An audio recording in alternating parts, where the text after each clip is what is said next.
Modern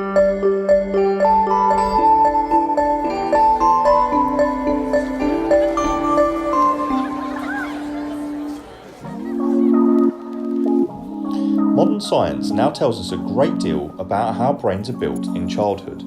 Did you know that early childhood experiences actually change our brains in ways that affect our health throughout our lives?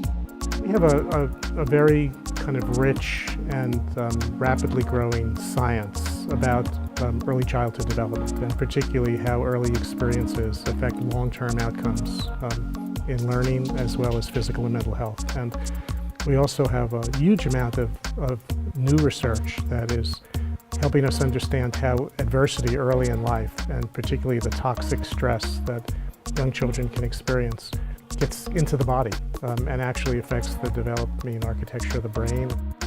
So, experiences we have in our earliest years affect how our brains get built. That's important because the basic structures we develop as infants lay the foundations for more complex structures that develop as we grow.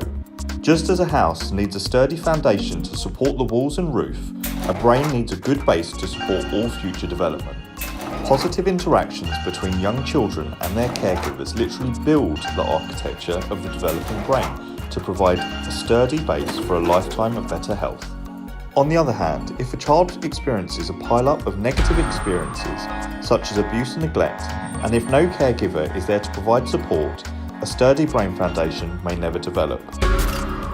That can lead to lifelong learning difficulties and health problems, including addiction and mental illness.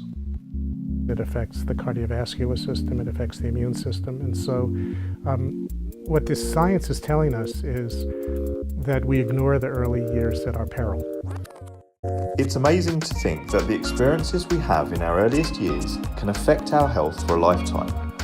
Since strong societies are made up of healthy individuals, it's up to us as a community to make sure all kids have the kinds of nurturing experiences they need to build healthy brains and bodies.